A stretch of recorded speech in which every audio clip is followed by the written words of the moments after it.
on, my soul shudders as I think about being damned to hell if I was ever part of something like that, or abortion or any of it. And I'm not judging people that were part of bad things on accident who were deceived, but to have the knowledge of good and evil, to know what's bad, to know what's corrupt, to know what's anti-human, and then to decide to join with it, like the UN and others have done. If you just joined us, I'm going to bring this up with one of the biggest NSA whistleblowers ever, one of the first, Wayne Madsen. We've got William Binney, former head of their internal operations, a director of the NSA, going public, saying it's a total tyranny takeover, pointed at the general public. We have AT&T execs going public saying the NSA hubs are inside. We have, of course, folks that have run off to other countries and run off to Russia like Snowden. But Madsen is really the original guy that testified to the EU Parliament, the British Parliament, to Congress and others, who really knows how deep the rabbit hole goes from day one. He's kind of a clearinghouse. He even had to leave the U.S. last year for a while because they're, no kidding, he was told by high-level sources, had a hit team out to kill him. But then that contract expired. I want to talk to him briefly today, if he can go a little bit in the next hour, also about, has he seen Kill the Messenger with Gary Webb? I knew Gary Webb well, interviewed him many times. We were going to build a website together when his new book came out. He said his home was being broken into, and then they killed him.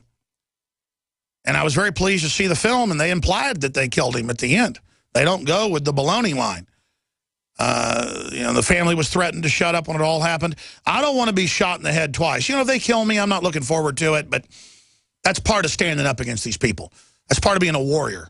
I'm ready for it. I don't look forward to it, don't like it, but the only way you don't have fear is just deciding you're already dead. What I do care about, though, is not letting them lie and say that I killed myself. Torturing me to fill out a thing or threatening to kill my kids, all that stuff. I don't know what I'd do if they were threatening to kill my kids if I didn't fill out the suicide note. That's what they do. But I've just gotten myself ready for that. I'm not trying to be theatrical. They killed over 1 million Iraqis, the globalists did. They have been killing people all over the world. They have torture camps everywhere. They just want to sell us on going along with it. And I'm going to get into this with Wayne Madsen. Secret project created weaponized Ebola in South Africa in the 1980s. And I'm so glad that Dan Taylor, who's an amazing writer and who runs Old Thinker News, be sure and check that out. We publish his stuff at Infowars.com, republish it. Went back, because I'd totally forgotten about all these South African scientists on record where they were working with the U.S., Israel, and Europe to create race-specific bioweapons to target blacks and then Arabs. He has successfully created one that would kill in black women. It would trigger in black women. It was tailored. It would have some effect on whites, but a more powerful effect on black women to create an autoimmune response to sperm. And, of course, it also causes inflammation and problems in the women every time that would happen. And it causes endometriosis, so it's also a soft kill. Just like the African tetanus shot had the female hormone that's secreted in the second trimester, that's released. And then once that's released, it causes an autoimmune response in the ovaries and the uterus as well. It doesn't just kill the baby. They have a miscarriage at second trimester, at the 4th month every time. By the 4th month, it also tends to kill the woman. All this was declassified. And I'd totally forgotten. I'd just say, yeah, you know, all the secret testing in Africa. Well, that's not enough to just say that. You've got to go back to why they have top newspapers over there saying they believe the Ebola virus was souped up. Secret project created weaponized Ebola in South Africa in the 1980s. And this story, you know, links to mainstream newscast about it in the BBC and others. Operating out of South Africa during the apartheid era in the 1980s, Dr. Wouter Basson launched a secret bioweapons project called Project Coast. Race-specific. I remember a project for the New American Century document published in 2000 in the Austin American-Statesman calling for the legitimate use of race-specific bioweapons to just see what the public would do. Now, the Statesman editorial staff is the only paper I've ever seen do it. They fired back the next week. You can pull this up. You can find it on LexisNexis or Google. It's like 14 years old. Just type in... I'm going to go to Wayne. I'm kind of wound up here. And the Statesman decried the call for race-specific bioweapons. That's the same group that called for staging terror attacks to bring in martial law. That's how dumb they think we are. Now, briefly, if you're watching me on TV, you notice this isn't just pure water, filtered water. It's also got the Survival Shield X2 in it, the Super Male Vitality, the Silver Bullet Colloidal Silver, and the secret sauce that should be here in the next month. I'll just tell you this. It's a very well-known vitamin that isn't very absorbable by mouth or even under the tongue, but is by injection. We're coming out with something. We're going to publish the documents on this and things that is a higher level absorption that you take as a liquid. Very special form of this, and it's secret, where we're having to get it trademarked and looking at patenting it and things. But the point is that this is going to be called secret something. I'm not going to tell you what it is yet, obviously. But your purchases support the broadcast. Whether it's the Oxy powder that just get a bottle, you're supporting the broadcast, and just see what it does for you, flushing out your guts. Nothing like it that I've ever taken before. And I've done some cleanses before. Just nothing like it. It's over the top. Just try a bottle. I know you'll be a repeat customer and support the broadcast, but most importantly, support your immune system and your body's natural ability to fight things off. DNA Force. Survival Shield X2 is just as important in my medicine cabinet for the body's natural defenses as colloidal silver, maybe even more. Fluoride Shield for chelating, detoxifying. InfoWarsLife.com or 888-253-3139. InfoWarsLife.com, the very cutting edge of nutraceuticals. InfoWarsLife.com or 888-253-3139. Now, John Bound has a report that we're going to post on Infowars.com the next 20 minutes.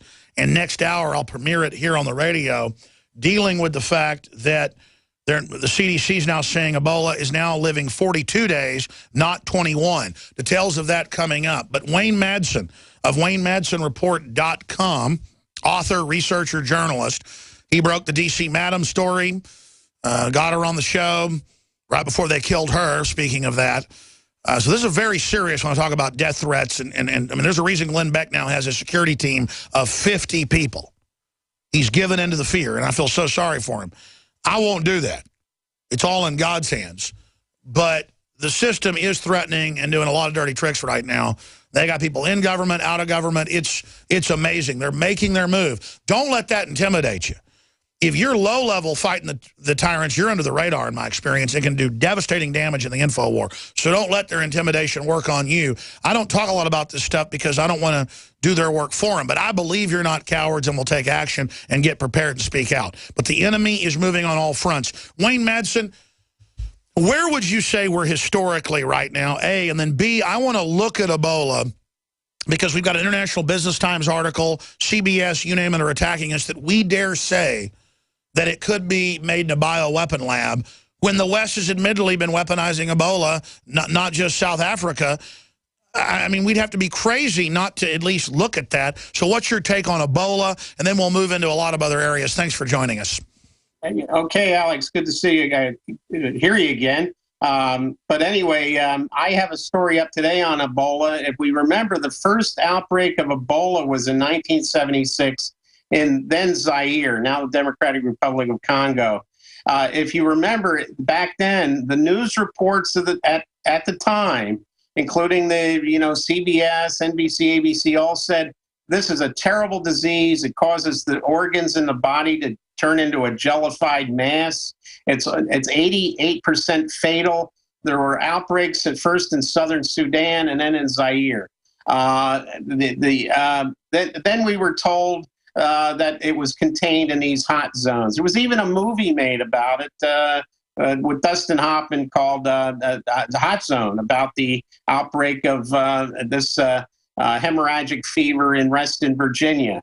There actually is a Reston form of the Ebola virus, but it's supposedly the least harmful. But it is airborne, if that's the one that got out in '89.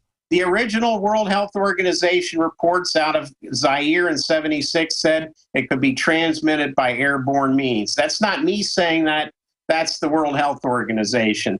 But remember, in 1976, the CIA, then headed by George H.W. Bush, was fighting an illegal war in Angola using Zaire as a base. Zaire became a major CIA base, not only for supporting the guerrillas fighting the government in Angola, but also helping the southern Sudanese rebels against the government in Khartoum. So Zaire was a major, turned into a major petri dish for Dr. Sidney Gottlieb, who was the CIA's Dr. Frankenstein, more like Dr. Strangelove, who came up with all these diseases that would attack humans, crops, and animals. And then there was even cross-species jumping from animals to humans. And imagine how bad it is now with all the DNA and RNA control they have. And that's exactly what the South African press, mainline press, reported that was declassified in these hearings in the 90s. And that's who Wouter Bassin worked for,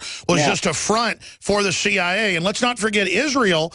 Israel has admitted to some of the fact of working with him. Right. And I'm glad you mentioned Bassin, Project Coast. He was Gottlieb's South African counterpart. And Bassin, remember Stephen Hatfield was identified as a person of interest in the anthrax a postal mailing.